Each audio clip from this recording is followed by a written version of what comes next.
2026 தேர்தல் நோக்கி எல்லா கட்சியுமே நடந்துட்டாங்க. குறிப்பாக திமுகவுக்கு எதிராக தான் ஒவ்வொரு கட்சியுமே பிரச்சாரம் நடத்திவிட்டாங்க. நேற்று விஜய் உட்பட. அதே மாதிரி நீங்க மக்களை சந்திக்கிறதுக்கான ஒரு திட்டம் இருக்கா? அப்படி தந்துச்சுன்னா எந்த விஷயத்தை முன்னெடுப்பீங்க? தம்பி இப்படி கேட்கறது வேடிக்கையா இருக்கு. இப்ப அண்ணன் என்ன செஞ்சுக்கிட்டு இருக்கேன்? அவரும் தொடர்ந்து மக்களை தான் சந்திச்சுட்டு இருக்கேன். சுற்றுப்பயணத்துக்கு தான் கேட்கிறேன். தமிழ்நாடை நான் சுத்தி பார்க்கறதுக்கு ஒன்றும் இல்லையே, என் நாடு தானே. ஏற்கனவே சுத்தி பார்த்தேன். எங்கெங்க என்ன இருக்கு, எங்கெங்க எந்தெந்த மக்களுக்கு என்னென்ன பிரச்சனை இருக்குன்னு எனக்கு எல்லாமே தெரியும். நான் எழுதி வச்சு படிக்கிறேன் இல்லையே, இதயத்திலிருந்து பேசுறேன்.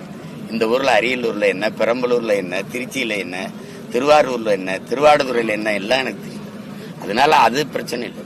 சுற்றுப்பயணங்கிறது இப்ப நான் செய்யறது, இப்ப இன்னைக்கு இந்த பிரச்சனை, நாளைக்கு ஒரு பிரச்சனை, நாளைக்கு ஒரு பிரச்சனை. மக்களின் பிரச்சனையை முதல்ல என் மக்களுக்கு ஒரு விழிப்புணர்வு தேவை. இப்ப இவ்வளவு பேர் 75 லட்சம் பேர் வெளியே நிக்கிறாங்களே, இது காரணம் யாரு? அரசா? எங்க ஆளுதான். இப்படி ஒரு அதிகாரத்தை தேர்வு செஞ்ச மக்கள் நாங்களும் தானே குற்றவாளிகள். நீங்க சொல்றீங்க 25 வருஷமா இந்த சிக்கல் இருக்கு. 25 வருஷமா இந்த சிக்கலை கலையாம தூக்கி சுமந்தது யாரு? கற்ற பிள்ளைகள் தான், நம்ம தான். ஆசிரியர் பெருமக்கள், பேராசிரியர்கள், அதிகாரிகள், கற்றவர்கள் தான் மற்றவர்களுக்கு வழிகாட்டணும். ஆனா அப்படி இல்லை, இவங்க செய்யல. தனக்குன்னு ஒரு பிரச்சனை வரும்போதுதான் வீதிக்கு வராங்களே ஒழிய, பொதுவான மக்களின் பிரச்சனைக்கு கற்ற பிள்ளைகள், கற்றறிந்தவர்கள் களத்தில் நின்று அதை தீர்வு காணணும்னு நினைக்கிறது இல்லை. அதனால வர்ற பிரச்சனை தான். அதை தான் திரும்ப திரும்ப ஆபிரகாம் லிங்கன் சொல்றான். ஒரு தவறான ஒரு ஆட்சி நடக்குது என்றால் அது ஆட்சியாளன் பொறுப்பு அல்ல, அந்த ஆட்சியை நிறுவிய மக்கள் தான் பொறுப்பேற்கணுங்கிறான். இப்ப குற்றவாளி நாம தான். அதனால அது இனிமேலாவது கொஞ்சம் பொறுப்புணர்வோடு நமக்கான சரியான தலைமையை தேர்வு செய்து சரியான அதிகாரத்தை நிறுவலைன்னா அடுத்த தலைமுறையும் இதே மாதிரி வீதியில நின்று போராடிட்டு பாருங்க. உட்கார்ந்ததுக்குள்ள 10 பேர் மன.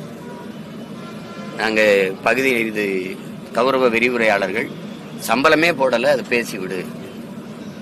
அங்க கோயில்ல 500 பவன் நகை திருடிட்டு போயிட்டா, அந்த பணத்தை எடுத்துட்டு போயிட்டா ஒரு குரல் கொடுத்து விடு. எப்படி எவ்வளவு சிக்கல்கள் இருக்கு. அது அந்த தேர்வு, அதுல அந்த தமிழ்நாடு தேர்வாணையத்தில் இருக்கிற குளறுபடியை படிச்சீங்கன்னாவே தூக்க வராது. என்னடா நம்மளை சுத்தி நடக்குதுன்னு அவ்வளவு சிக்கல் இருக்கு. அதே மாதிரி திமுக வீட்டுக்கு அனுப்புறது பாஜக வேலையும் விஜயோட வேலையும் தமிழிசை சொல்லியிருக்காங்க. தமிழிசை சொல்லியிருக்காங்க, திமுக வீட்டுக்கு அனுப்புறதா எங்க வேலையும் விஜய் வேலையும். நீங்க எப்படி பாக்குறீங்க? அவங்க வீட்டுல தானே இருக்காங்க. இப்ப எல்லாரும் காட்டுல வாழ்றாங்களா? திமுக பிஜேபியை வீட்டுக்கு அனுப்பணுங்குது. தொடர்ந்து மக்களுக்கு நிறைய குரல் கொடுத்துருக்கீங்க, மக்கள் பிரச்சனை பேசுறீங்க.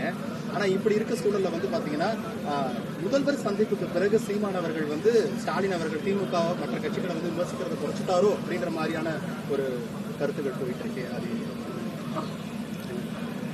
குறை சொல்றவன் எதையாவது சொல்லிட்டே இருப்பான். திமுகவை எதிர்க்கும் போது RSS கைக்கூலின்பான், பிஜேபி காசு கொடுத்துருச்சும்பான். பிஜேபி எதிர்க்கும் போது கிறிஸ்தவ கைக்கூலின்பான். புரியுதுன்னு நினைக்கிறேன். விஜயை எதிர்க்கிறது இல்ல, தம்பிதான் என்னை எதிர்த்து பேசினாரு மேடையில். நான் கேள்விதான் கேட்கிறேன். அண்ணன் கேட்கிற கேள்விக்கு பதில் சொல்லணும். பொது அறுவடையில் வந்தால் நான் என்ன தவறு செஞ்சேன்னு எல்லாரும் என்னை விமர்சிக்கிறீங்க. இப்ப எதுக்கு இந்த கேள்வி கேட்கிறீங்க? ஸ்டாலின் ஐயாவை பார்த்த பிறகுதான் பேசுறேன். நீ மாநாட்டில் பேசின அடுத்த நாளே நவம்பர் 1 தமிழ்நாடு நாள் உன்னை கேட்டேனே, அது நீ பெட்டி வாங்கிட்டு தான் பேசுறேன். நான் கேட்கறதுக்கு பதில் சொல்லணும். பிஜேபி உன் கொள்கை எதிரினா பண மதிப்பிழப்பை நீ ஆதரிச்சே ஆதரிக்கல. இந்தியாவிலே ஒரே ஒரு மகன் தான் அந்த டிமானிட்டைசேஷனை எதிர்த்தேன், நான் மட்டும்தான். அப்ப எல்லாருமே என்னை பைத்தியக்காரன் தான் சொன்னாங்க. அப்ப அது பிஜேபியின் கொள்கை இல்லையா? ஒரு கேள்வி அண்ணன் உங்களுக்கு எழுப்பும் போது பதில் சொல்லணும். பிஜேபி உங்க கொள்கை எதிரினா காங்கிரஸ் உங்க கொள்கை நண்பனான்னு கேட்டா ஆமாவா இல்லையான்னு தான் சொல்லணும். எதற்கு எங்களை எதிர்க்கிறீர்கள்? அது இல்ல கேள்வி, அதெல்லாம் பதில். பிஜேபி கொள்கை எதிரி, திமுக அரசியல் எதிரி. கொள்கைக்கு அரசியலுக்கு என்ன வேறுபாடுன்னு கேட்டா விளக்கம் சொல்ல தெரியும், இல்லைன்னா பேசக்கூடாது. அண்ணன் சொல்றது புரியுதா? என் தம்பி உங்களுக்கு தான் பேசுறேன், விஜய்க்கு சேர்த்தான், விஜய்க்கா தான் கேட்கிறேன். அப்படி பேசக்கூடாது. ஒரு தலைமை சரியா வரணும். முன்னாடி நிக்க வந்திருக்கவன் நல்லவனா கெட்டவனான்னு பாக்காதீங்க, உண்மையானவனான்னு பாருங்கன்னு நீங்க அவ்வளவு பேருக்கு முன்னாடி பேசுறீங்க. கெட்டவன் எப்படி உண்மையா இருப்பான்னு கேள்வி கேட்டா நீங்க பதில் சொல்ல தெரியும். மதச்சார்பற்ற சமூக நீதினு ஒரு கோட்பாட்டை முன்வைக்கிறீங்க. சாதிய ஒழிப்பு, தீண்டாமை ஒழிப்புன்னு நாங்க பேசுறது, சாதி இழிவு இருக்கு, தீண்டாமை கொடுமை இருக்கு, ஒழிப்புன்னு பேசுறோம். இங்க மதச்சார்புள்ள சமூக நீதினு ஒண்ணு இருந்தா மதச்சார்பற்ற சமூக நீதினு பேசுறது சரி. இங்க மதச்சார்பு மதத்தின் அடிப்படையில் தான் இந்த வகுப்பாரி பிரதிநிதித்துவம் கொடுக்கப்படுதா? வகுப்புங்கிறதே உங்களுக்கு தெரியுது சாதிய கட்டமைப்பு. எந்த சாதியின் அடிப்படையில் எனக்கு கல்வி, வேலை வாய்ப்பு, அரசியல் அதிகாரத்தை மறுத்தியோ அதே சாதியின் அடிப்படையில் கொடுங்கிறதுக்கு போராடி பெற்ற உரிமை தான் இந்த வகுப்பாரி பிரதிநிதித்துவம். அது தெரியாம நீங்க மதச்சார்பற்ற சமூக நீதிங்கிறீங்க. நீங்க மதச்சார்பற்ற உங்க சமூக நீதியில கிறிஸ்தவர், இஸ்லாமியருக்கு இடஒதுக்கீடு இருக்கா இல்லையான்னு கேட்டா அதுக்கு பதில் தான் சொல்லணும். என்னைய திட்டுறாருன்னு பேசக்கூடாது. புரியுதா நான் கேக்குறது?